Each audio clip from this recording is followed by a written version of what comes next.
One more theme that has been taken up in the play by G.P. Shaw is the presentation of class. Class is always present in the background of Arms and the Man. We find Petkoff's the upper so-called upper class pretensions. Their pretensions are portrayed in the play. They seem to be very funny. They seem to be very ridiculous, and they make us laugh.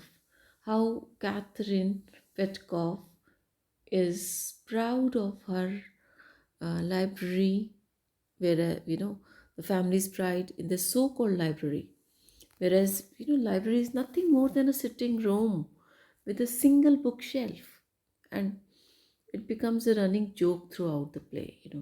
Again and again they boast of that library, that theirs is the only house which has a library. Fine. So that pride, the thing of pride, turns out to be a ridiculous thing.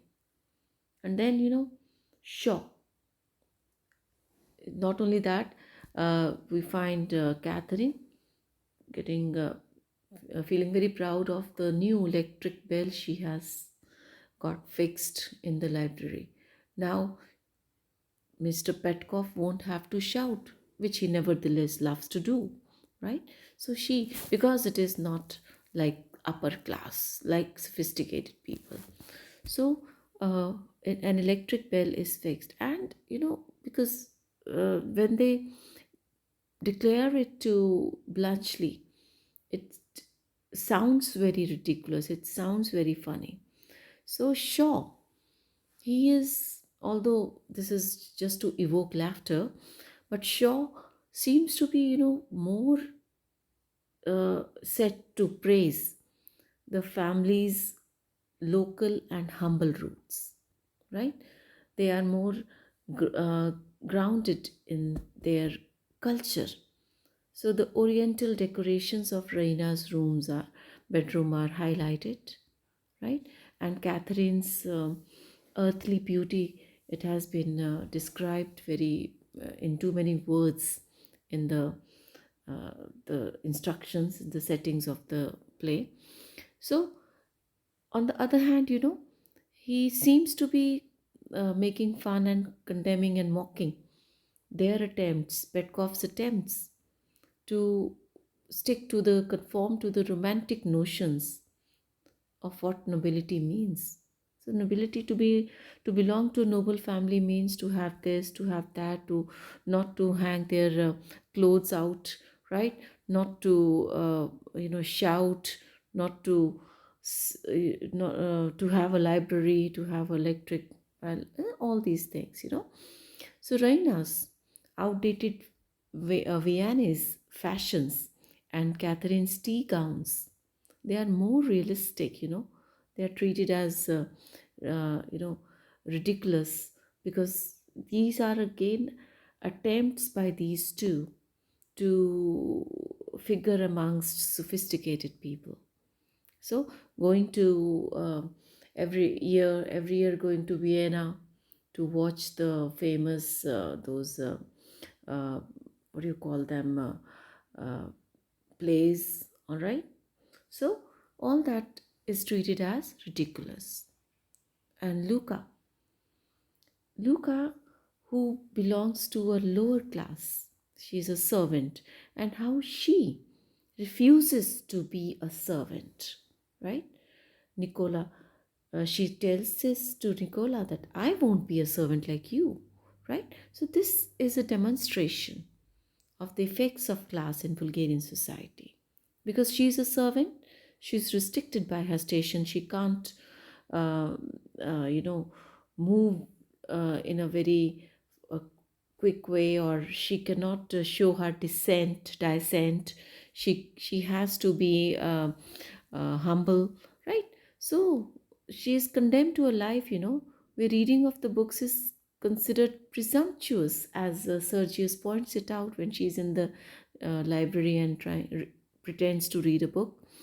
So Luca, in spite of all these things, she uses her intellect, she uses her wit, and she manages to escape these boundaries.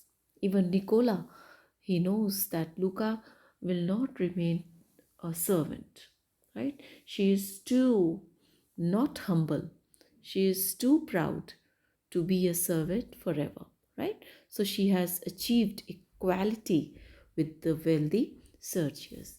And that is why, she is able, that is how she is able to, uh, you know, get the better of her class, right? So G.B. Shaw, in this play, we find Shavian concept of class. He doesn't seem to be agreeing with the those uh, the set notions of class, right? So uh, Luca's rising above her station is another example, another a way of describing by G.B. Shaw that class is nothing, right? So the theme of class is taken. The next theme that we may discuss here is bravery. So we find, Catherine and Reina, they imagine bravery as again an ideal and a very glorious and theatrical action, but we find that it wasn't bravery.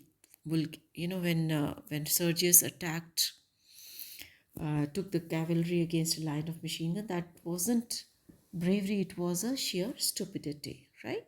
So we find that Luca challenges his romantic notions of bravery when he professes to be brave, he professes to be proud of his bravery. Luca challenges his romantic notions, and he say, when he inflicts pain on pain on Luca, when he grips her heart from her arm, so she says that okay, she challenges his notion, and Sergius, he admits that yes, carnage is cheap because anyone can have, the will to inflict violence, right? So Luca submits. Luca tries to, she is also voicing the sentiments of the writer because, to live outside the set social norms, social rules, and constraints, that requires more of bravery, right? So, when the play ends, Sergius demonstrates that particular kind of bravery when he proposes to Luca, when he embraces her in front of others and agrees to marry her. That is the notion of bravery that is given by G.P. Shaw and voiced by Luca, right? So there's two, these themes, bravery and class, are taken up in the play. Thank you for today.